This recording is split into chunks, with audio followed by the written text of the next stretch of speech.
Hello दोस्तों, मैं आ चुका हूँ। अभी मजा आएगा ना भिड़ो।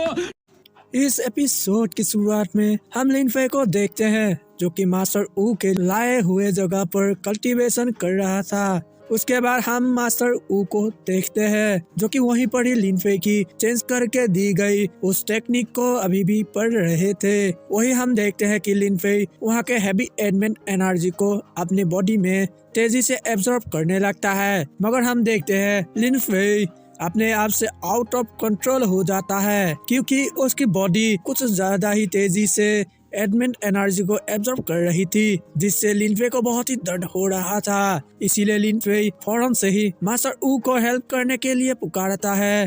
तो ये सुनकर मास्टर ऊ भी फौरन से ही लिनफे के चारों तरफ एक सील बना देते हैं, जिससे कि वो एडमेंट एनर्जी का फ्लो लिनफे की बॉडी में जाने से रुक जाता है। फिर मास्टर ऊ लिनफे से पूछता है, क्या तुम ठीक हो? तो उस पर लिनफे जवाब देता है, हाँ मास्टर, मैं ठीक हूँ और मुझे आज लगा है कि मैं आज टपक नहीं वाला हूँ, पर मैं बच गया। उसके बाद हम देखते हैं कि लिनफे ये बोल ही रहा था कि तभी वो सील उस एडमेंट एनर्जी को रोक नहीं पाती है और टूट जाती है, जिससे कि एक बार फिर से लिनफे के बॉडी में वो एनर्जी वापस से एब्जॉर्ब होने लगता है। तो ये देखकर लिनफे फौरन से ही मास्टर ऊ को उसके ऊपर अपनी फायर यूज करने के लिए बोलता है, जिसे सुनकर मास्टर ऊ भी फौरन से ही अपनी पावर लिनफे के ऊपर यूज करने लगता है।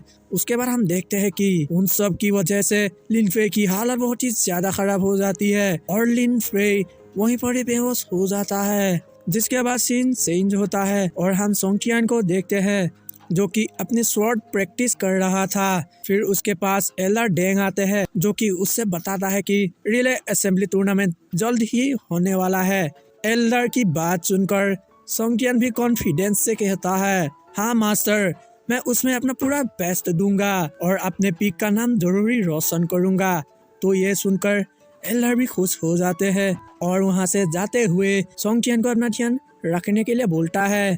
तो उस पर सोंगटियान कहता है, मास्टर, मुझे कुछ भी नहीं होगा, आप फिक्र मत कीजिए और मुझे आपका पोजीशन भी तो संभालना है। तो ये सुनकर एलआर डेंग भी हाँ कहते हुए वहाँ से चले जाते हैं। एलआर डेंग के जाने के बाद सोंगटियान सोचता है आखिर लिनफे क्या कर रहा होगा अब। जिसके बाद सीन चेंज होता है और हम लिनफे को देखते हैं जो कि अभी भी बेहोश था और उसे मास्टर ऊ ने मास्टर लू के पास लेकर आ गए थे। फिर मास्टर ऊ मास्टर लुओ को बताते हैं कि कैसे लिनफे ने डार्क स्टिलवाई लाइन के सारे एडमेंट एनर्जी को एब्जॉर्ब कर लिया और वह स्पिरिट नर्सरिंग रिलम के एडवांस स्टेज पर पहुंच गया, मगर लिनफे वहीं पर ही बेहोश हो गया। तो ये सुनकर मास्टर लुओ लिनफे को चेक करने लगते हैं और कहते हैं लिनफे की मेरिडियंस वीक हो गए हैं और इसका इंटरनल ऑर्गन्स भी डैमेज है, जिसकी वजह से मैं कुछ भी नहीं कर पाऊंगा, इसे लिनफे को खुद ही संभालना होगा।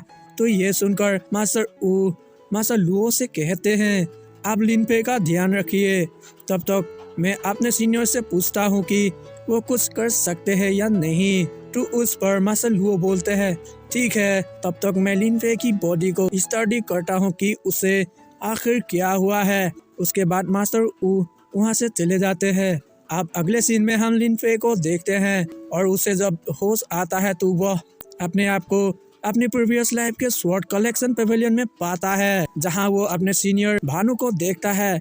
फिर सीनियर भानु उसे डम्पलिंग ऑफर करता है और लिनफे भी उसे ले लेता है। लेकिन हम देखते हैं कि लिनफे जब उस डम्पलिंग को खाने ही वाला था कि तभी वो डम्पलिंग ब्लड में चेंज हो जाता है और उसके बाद लिनफे को अजीब अजीब आवाजें सुनाई देने लगती है, जिससे कि उसका सिर फटा जा रहा था। लेकिन कुछ देर बाद लिनफे अपने आप को संभाल लेता है। उसके बाद लिनफे अपने सेक्ट के मरे हुए लोगों के ग्रेव्स के पास पहुंच जाता है, जहां हम देखते हैं कि जब लिनफे एक ग्रेव को टच करने ही वाला होता है तभी आसमान से कुछ चेंज आता है और उसे कैच कर लेता है, जिससे कि लिनफे एबियास बैटलफील्ड ग्राउंड में पहुंच जाता है और उसके सामने डार्क एम्परर भी होता है, जिसको कि देखकर लिनफे कहता है यह बिल्कुल सच नहीं हो सकता है।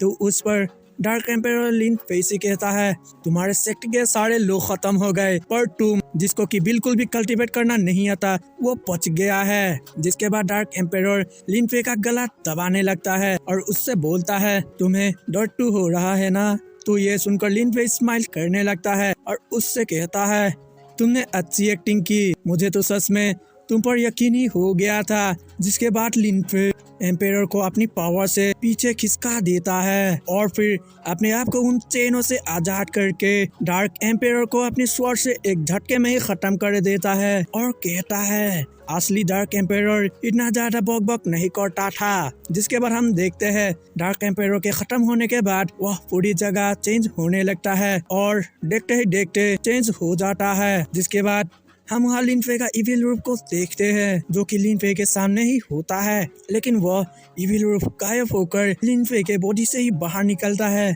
जिसके बाद उन दोनों के बीच में घमासान स्वॉर्ड फाइट चलने लगता है, जो फाइट बहुत ही आइकॉनिक लेवल की हो रही थी। मगर हम देखते हैं कि उस फाइट में इविल लिनफे हमारे लिनफे पर भारी पड़ रहा था और लिनफे को पीछे धकेल देता है। जिसके बाद एविल वाला कहता है, जो तुम कर सकते हो वो मैं भी कर सकता हूँ। तो उस पर लिनफे कहता है, भले ही तुम मेरे जैसे ही पावरफुल हो और कुछ भी कर सकते हो, मगर रहोगे तो तुम एक इल्यूजन ही। फिर लिनफे उस एविल पर अटैक करके उसे नीचे गिरा देता है। उसके बाद लिनफे उस एविल लिनफे को मारने जाता है, लेकिन तभी वह एविल लिनफे काफी सीनियर भानु तो काफी लिनफे के मास्टर के रूप में आने लगता है, लेकिन लिनफे उसे मार देता है मगर वो फिर से जिंदा हो जाता है। तो ये देखकर लिनफे बहुत ही गुस्सा होने लगता है और गुस्से से कहता है, तुम मेरे पास लाइफ के मेमोरी के साथ ऐसे मत खेलो। और ये बोलकर लिनफे गुस्से से उसके पेट में स्वॉर्ड घुसा देता है, जिसकी वजह से वो एविल वापस अपनी असली रूप में आ जाता है और उसके ऊपर गोल्डन लाइट पड़ने लगती है। जिसकी वजह से हम देखते हैं कि एविल लिनफे धीरे धीरे करके डिस्ट्रॉय हो जाता है और वहाँ हमारा लिनफे भी बेहोश हो जाता है। जिसके बाद हम ढूंढले से मास्टर लुओ को भी देखते हैं। और दोस्तों इसी के साथ एपिसोड एंड होने लगता है।